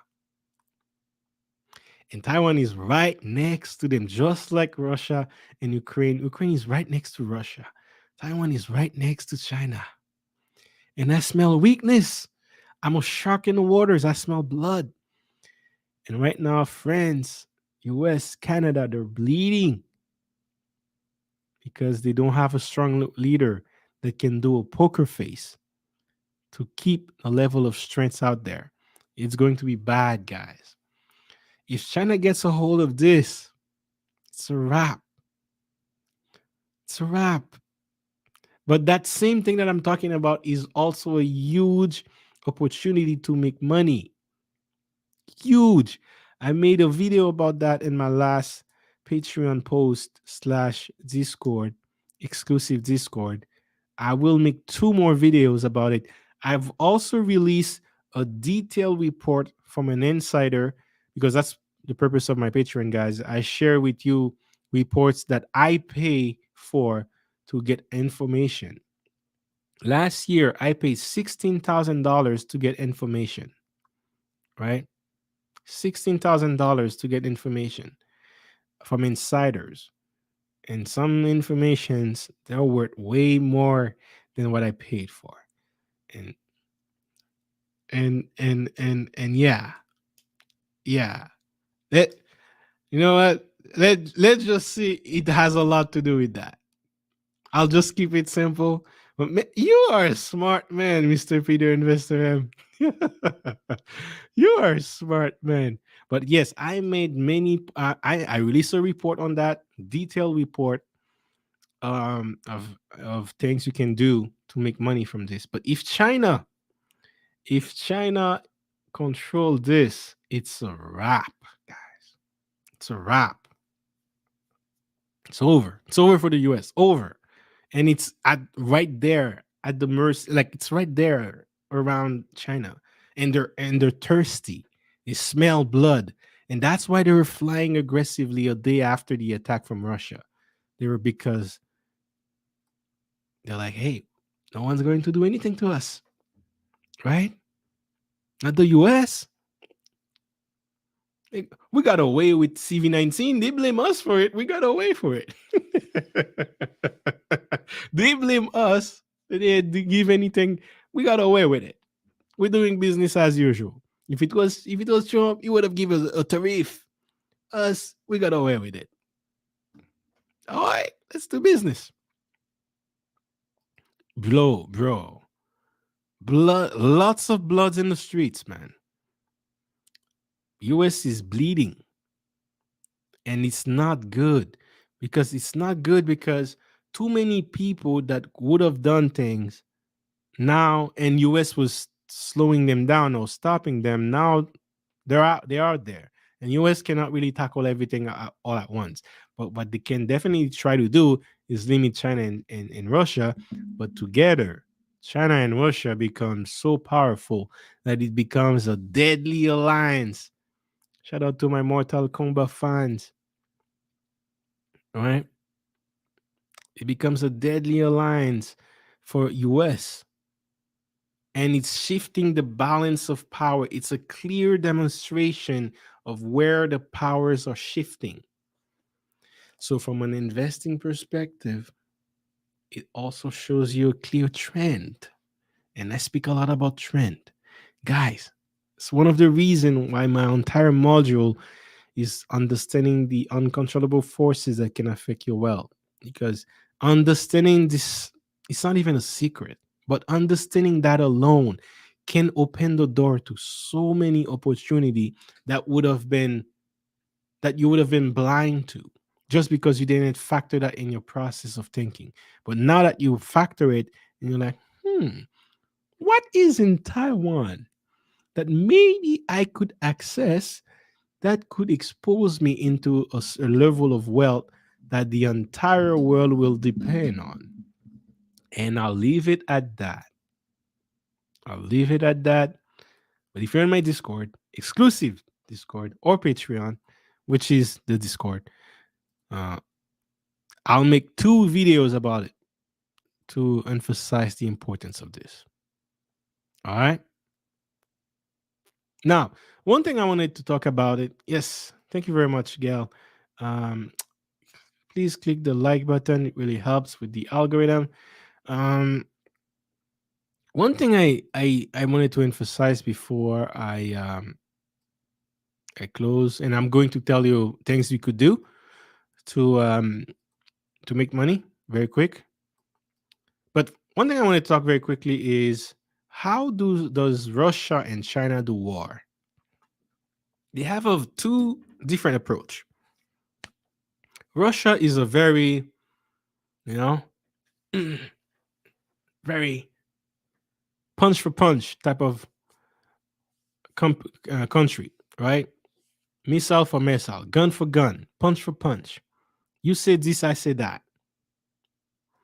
China is like a very passive type of war. They don't like guns. To them, they're truly the senzu type.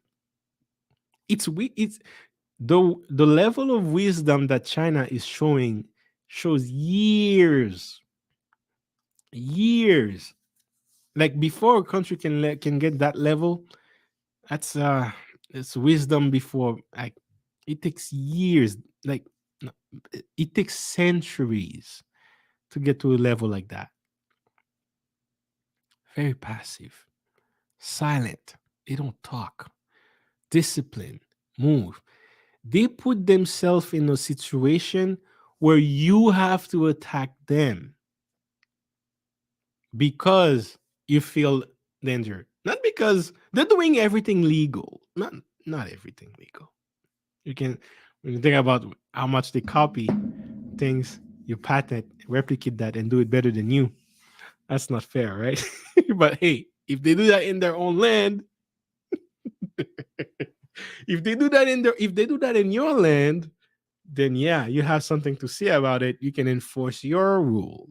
But if they do that in their lands, what are you gonna do about it? Right?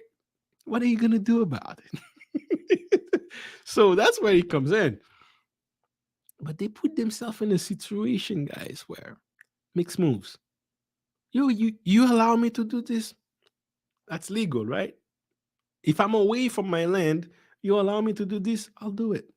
You allow me to do this, I'll do it. You, oh, really? You'll do it. And they're both countries are conquerors, and it's a lost art these days.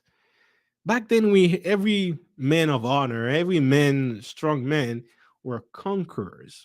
Wanted to go conquer as many. wealth and lands as possible. And that's how you get the Genghis Khan that wants to populate an entire country. But now it's a lost art. You don't have men like that anymore. But somehow the president of Russia and China, they have those old days flavor and conquering, but two different ways of conquering. It's more like a attack.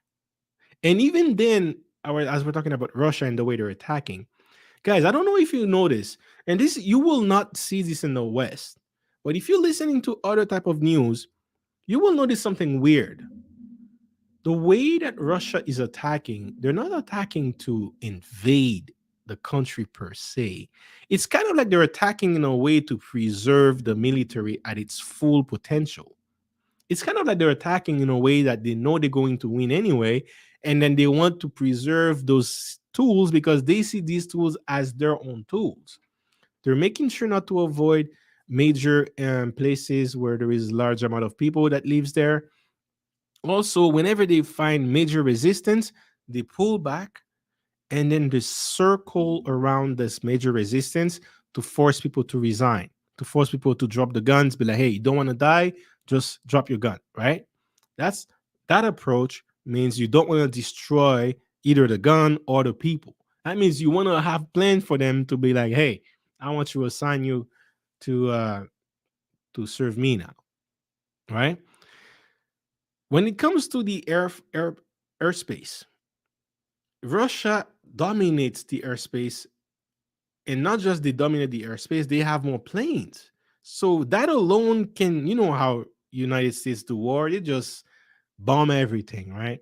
From far, even from drones, they don't need to be physically there. When they are there, like it's by the time they go there, the bombs are already laid everything flat. Russia has that potential right now. They don't do that. So they're not going after Ukrainian people. They're going after the Ukrainian government. They're not even going after the Ukrainian army. They're just going through that because they have to, right? Because if they wanted to, this war would have done in 2 days. They would have blasted the entire city of Kiev, done. But they want to keep the infrastructure as clean as possible and move forward. To the point where you're asking you, well, why is the president, Levinsky, is talking so much like, hey, I need you guys to take guns. I need you guys to, protect our country. Maybe it's because now if a civilian take a gun, a Russian has to interfere, right? A Russian has to do something about that because now it becomes a danger to the Russian. Whereas if the civilian was saying, hey, I'm just a civilian, Russian wouldn't really attack them. The refugee situation that we have here, one you could see it two ways. And that's where I'm confused about this whole thing. And that's why I prefer not to make judgment on this. Because on one way, you could say, yes, the refugees are running from the Russian attacks, they're running from Russians. Another way you could see it as the refugees are running from Levinsky from forcing them to fight the Russians. Because if you force me to fight the Russians will kill me. But if you don't force me to fight, the Russians will consider me as a civilian, and they're not coming after civilian, they're coming after you, Levinsky. So if you're listening to the West, of course, it's a pure monster. But I live in Haiti. I know the power of how media portray you in different countries. So me, naturally, I question the media depending on which location it is, their true intentions. Right? And when I listen to international news, I have a different feedback. I hear people that are in Kiev telling me that, hey, the government is really going after us, forcing us to go to war, taking anyone from 18 to 65 to go fight the Russians. But the Russian has nothing to do with the civilians. Now, the minute you force people to fight, you turn civilians into soldiers, and the Russians are here to fight soldiers.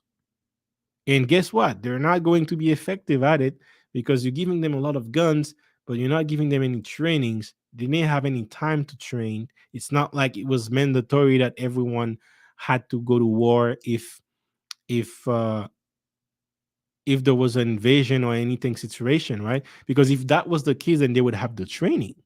That's how it used to be back in the day. But now it's just a reflex reaction. It's an emotional reaction. It's also an emotional play to force the West to act to help him so that he can stay on power. That could be another way you see it. So, right? Right? You could see it as Russia is going after all that because, hey, they want to invade resources which they want to, in a way. But you could also see it as the US has been interfering in their affairs, and it would be the same thing if you were trying to attack Puerto Rico, if you were trying to attack Jamaica, if you're trying to attack Cuba, or trying to put missile there as a Taliban.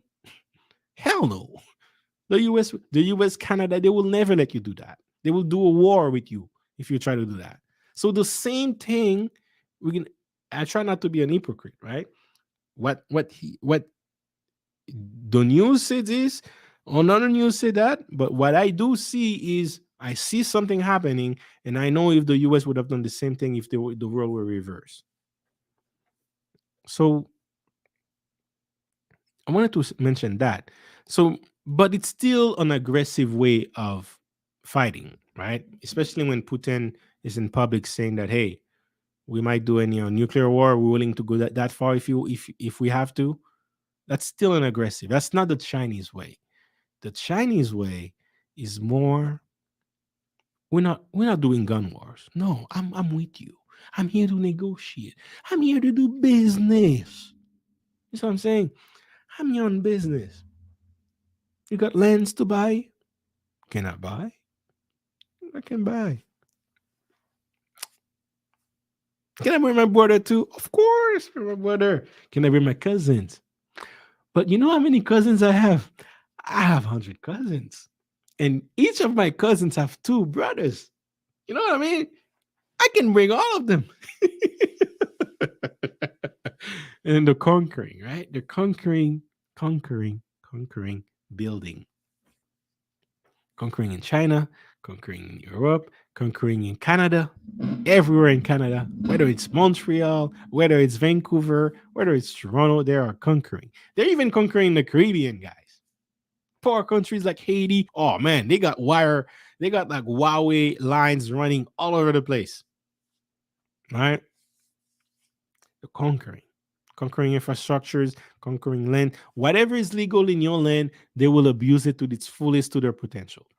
Your problem is making sure that your lands don't allow them to abuse it, because in their lands they abuse it in their lands into its full potential, even going to copy your own your own patent, right? And that allowed them to build the manufacture of the world. And now they're working on beyond the next step. What is the next step? To be the innovation hub of the world, to be the next Silicon Valley, right? And they have a lot of experience with AI, true experience, putting it in the street, putting it in front of customers, whereas we're still limited with what we can do here because of regulation. Them, they don't have this problem. Now, when you're going to go after the software world, the cyber world, the world that in the US still dominating to a certain extent at this point, China is already having the manufacture of the world. Now they're building the Silicon Valley of the world. Next thing that's going to come after that is the market of the world will go there. You see what I'm saying? Because at the end of the day, that's the true goal. They want to be just like the US was in the 60s, 70s, and 80s. They want to be the market. Actually, no, they want to be like that when the 40s and 50s and 60s, when the US was the manufacturer of the world and the market of the world. That's what they want. So what they're doing right now is they already are the manufacturer of the world. They're working on the 5G. They're pretty much there already. They're working on 6G before everybody else. And then so that they can and the whole they want to be the next Silicon Valley so that the markets can go in not just in China but in the surrounding China, Taiwan, Singapore, areas that they have some level of control and influence. All right. So different type of war. But that war eventually leads to conflict because that country that you're trying to remove that power from will not just sit there and let you do it. At some point, it's going to boil to a point like we are now, where they're going to force them to do something. And when that moment happens, they're ready also. But they always like to do it in a way where when you come to the bargain chips, you have nothing to bargain with because they're independent of you. And that's where it's the biggest issue with this. And that's why I call this a deadly alliance, because ch- the West needs China and Russia much more than China and Russia meets the West. They have been on their own from the beginning, so they learn how to live around that. They learn how to thrive around that. Now they're partnering with each other around that, so they're okay. Who's not okay is the US, who's been pretending to be the world global currency while they had the lever to print as many currency as possible. Right? That's what's not okay because they've been printing that money and buy everything they wanted. So now, to when people will realize that currency is useless, they're gonna say, "Hey, we don't want your currency anymore." And now, at that point, the US will try to do anything they can to stay on that power. And that's when China will be like, "Hey, do you want to fight then? We can go there if you want to. I mean, I don't want to. It's better if you lay low. You know what I'm saying? But if you want to go there, I got my guy Putin there for you." Oh man. Lastly, guys, before I close up the stream, and I'll read the comment. Lastly, if you have any comments, write it down, or concerns or questions. But lastly, guys, one thing you can do to prepare is look at stable coin, guys. Instead of holding cash, I'm actually I got like some money here. I just pull out $5,000 cash, money away from my bank, and then I'm going to put it on crypto, man. That right there, man. Just like some money that I had there, I have it on my table. I'm not going to show it, but just to show you that I have it right there, guys. Just put it on my desk, just prior to doing the stream, and yeah, man, I'm getting ready, man. I'm taking my money away, and I'm going to do exactly what I just said. Stable coin that pays high rewards.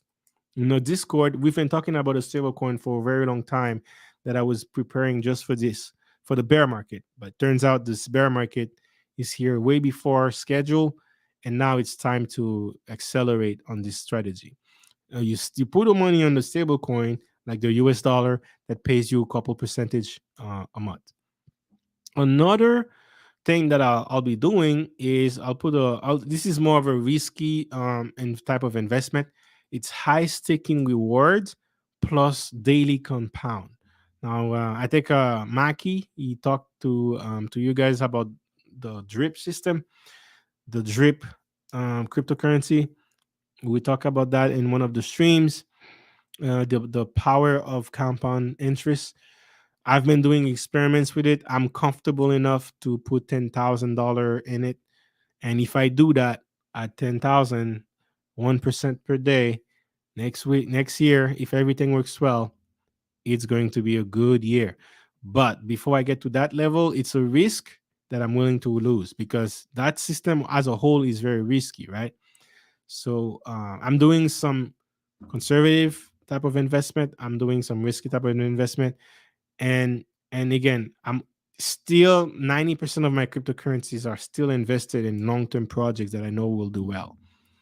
It, all that I'm doing right now is the 10% that is playing. And it's not just the 10% that is playing, it's also the new money that I'm getting, because I have a system where every money that I get, I do something new with it, or I do something, or I add to my existing position.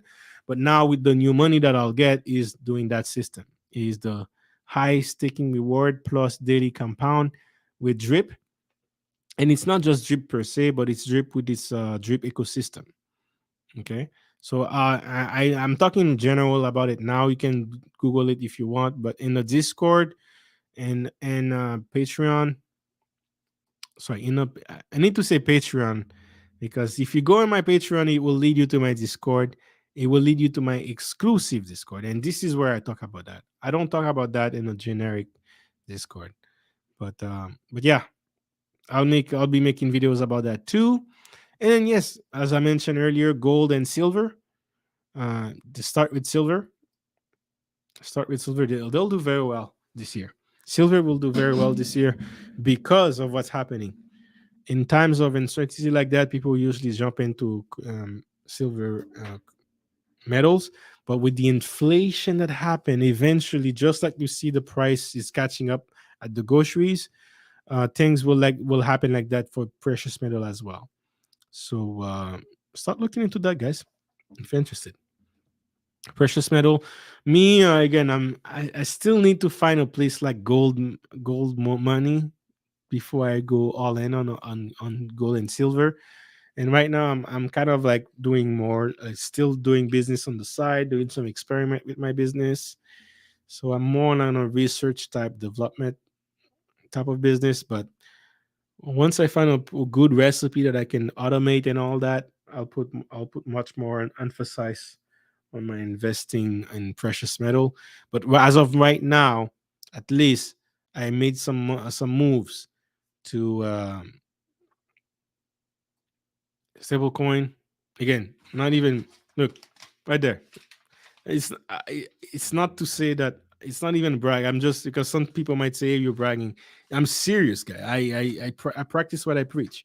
I took that money out from my account and be like, I'm going to move it somewhere else on a decentralized platform to allow me to do this system that I'm doing here.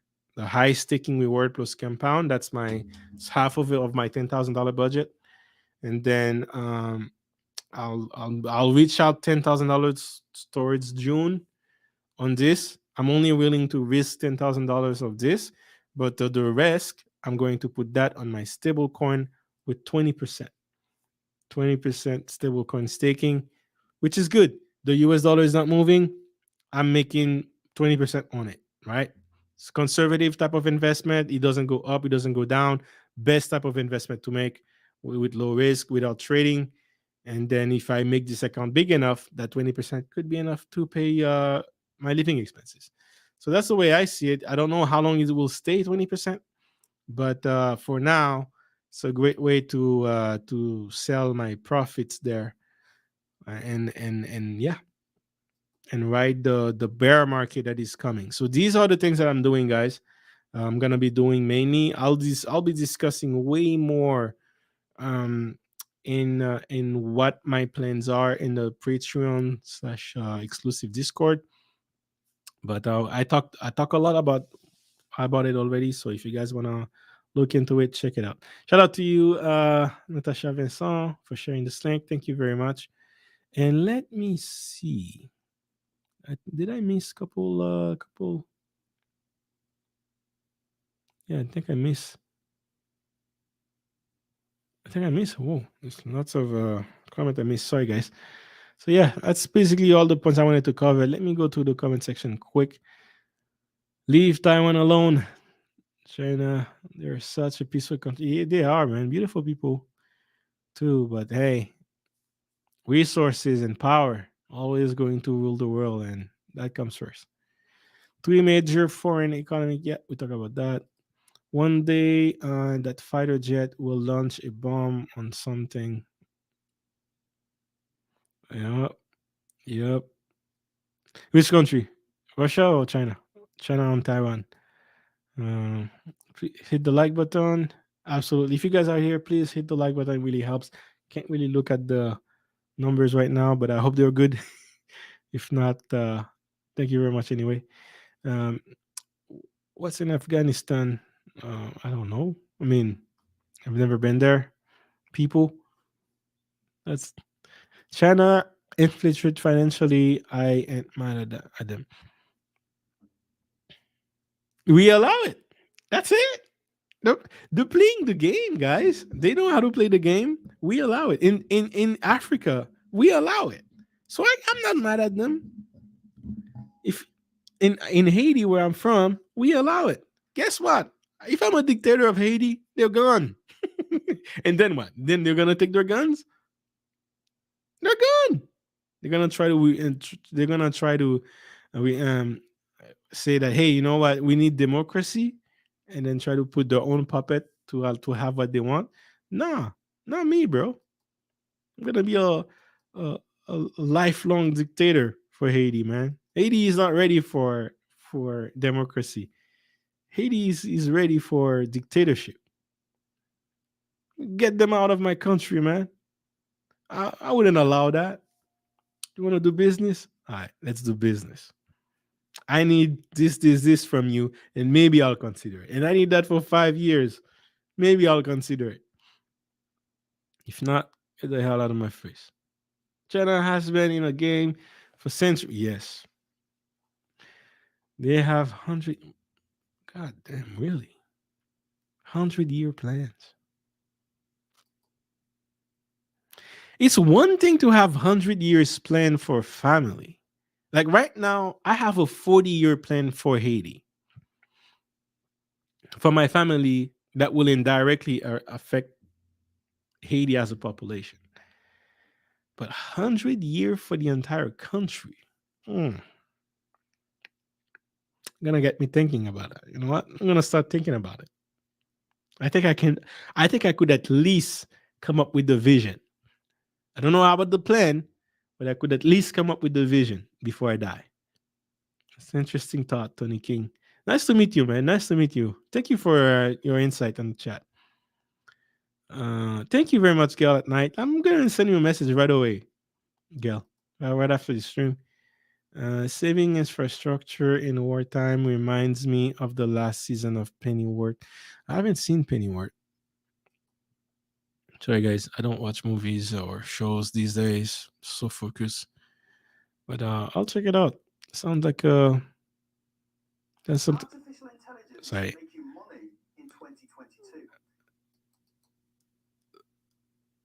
I was playing a video. Yeah, I'll check it out. Oh man. Sorry, ad playing. I'll play it out and see what I can learn from it. Russia attacks squeeze them to go west for refugee. So Russia attacks from the east, squeeze them to go west. Yeah. Russia learns from Afghanistan war, prevent unurban guerrilla style war. Yes. Yes. Yes. They took notes, man. They were watching, and they're attacking more like the military zones, right? But again, it's not even about that. Because from the land alone, like from above, from the sky, right? You could, if you're really about that life, you can like clean it. But think about what I said. Whenever they get to a resistance, they pull back, and the next thing that happens after that is they circle their enemy. The next course of action that will happen if they are able to circle their enemy successfully, because it doesn't mean they will always be successful, but if they are able to successfully circle their economy, the next thing after that is surrender, right? And they're going out of the way to do that because they don't have to. They could literally go in the sky, and trust me when I say this, it's a lot easier there. The Americans are king at that. That's how they do it. They don't really do war. They just flatten. They just flatten the city, and then they walk in. There's no war. The war is over. Sheesh. Let's see. Yeah, the Chinese are all over Jamaica as well. Yeah, economy. I mean, the Chinese was already in Jamaica even back then. Ever see a Chinese Jamaican, man? It's the funniest thing ever, man. Chinese Jamaican. I love these guys. Chinese are, yep, of course. Classic case of using soft power to dominate. Yo, I live in Markham. I know exactly what you mean. I mean, I live not now. I lived in Markham like from 2015, 2014 to 2019. No, sorry, 2015 to 2019. I live in Markham. They got Vancouver and locked down that to the point that billionaire reside there. Jeez. Mm. Thank you very much, Gail. They want you to they want you to the table when you are, yes, Tony King. That's exactly how China, you could not have said it any better. I could not have said it any better. That's exactly how China do war. They put you in a situation that when you come up to them, you're desperate. Guys, do you guys aware of what China did to US? The Biden, the Biden, um, you know, Biden team. Biden team was collecting intelligence that Russia is about to attack. Biden said it publicly. They knew Russia was about to attack, but what did you do? Nothing. What could you do? Right? They knew, so they were asking for China for help. Why are you asking China for help? Aren't you, aren't you the US, the almighty US that were conquering everywhere around the world, flattening the curve everywhere you go? You going to China for help? You know what China did, guys? China took their intelligence, will consider it. They walk back home. They sent all that to Putin. I mean, gee, that's not even a weak leader anymore. It's humiliating. It's like humiliation. And what are you gonna do, US? Nothing. You still haven't done anything. Not even help the refugee or anything like that. Just sanctions. That is not working, clearly. Winnie the Pooh, reflexing, then been quietly building military muscles. Oh, you're talking about yo, this guy is he looks so much like Winnie the Pooh, man. oh, oh, man. He has a face, man. He has a face. You know he's about to. This guy, man, smart guy. But him and Putin, man, deadly alliance, bro. Deadly alliance. But hey, that's where the world is moving, man. The trend. It seems that's where the power. Guys, money loves power. Period. Money loves power. If the power moves there, the money will eventually move there. So if you can see that and put yourself there before the money moves there, then the money moves to you. You see what I'm saying? That's what I mean by understand the uncontrollable forces that can affect your wealth. That is what I mean by that.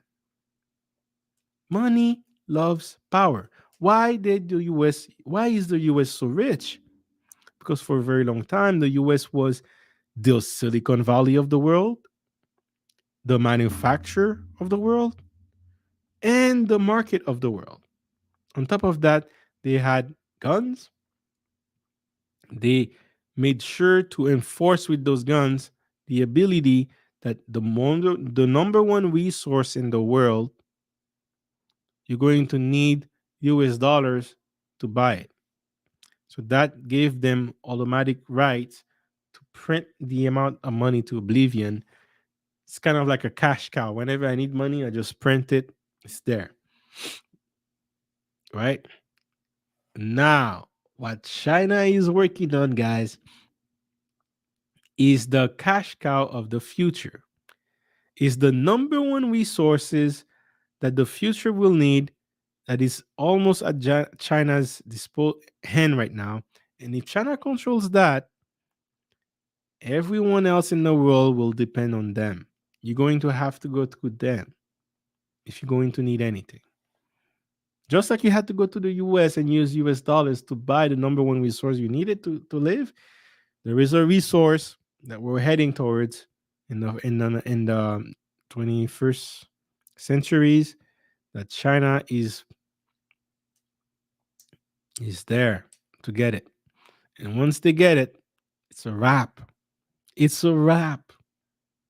They're going to be officially an empire after that. So that's it, guys. That's all I wanted to mention. With that said, thank you very much.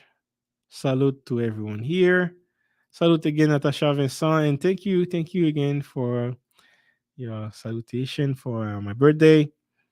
And it's almost 10 minutes away from not being my birthday anymore. Salute again to Peter Investor M that stay consistent on the chat, listening to the stream. So not just investing in money to support the stream, but also investing in his time, and it's truly appreciated. Thank you again before the Bullion for the $10 super chat, and thank you again for the sponsor of the stream, Friendsgiving. Happy birthday, JC. Thank you very much.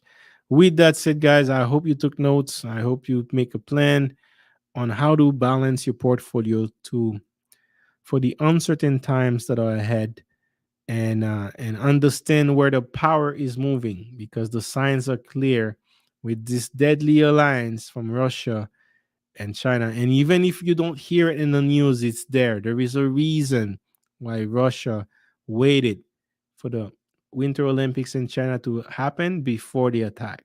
That is a clear sign that they're on the same bed. All right.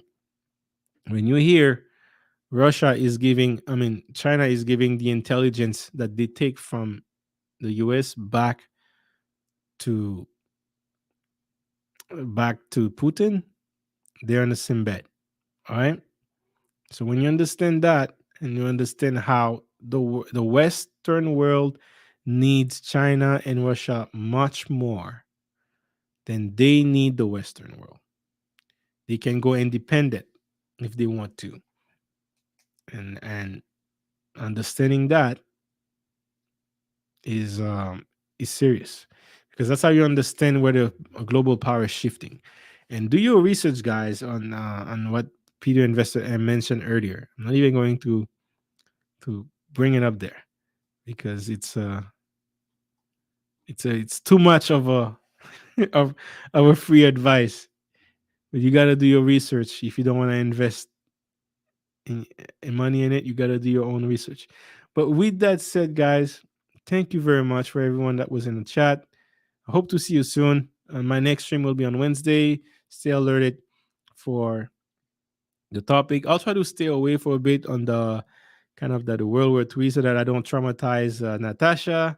I know she wants to probably hear better numbers these days, because it's the same thing all around you look around online. So I'll try to make it more around crypto/stock and things we can discuss in building wealth all general. But stay tuned for the next stream on Wednesday. And Monday, I will be on the Intentional Millionaire panel. I'll be for another collab and debate with fellow YouTubers.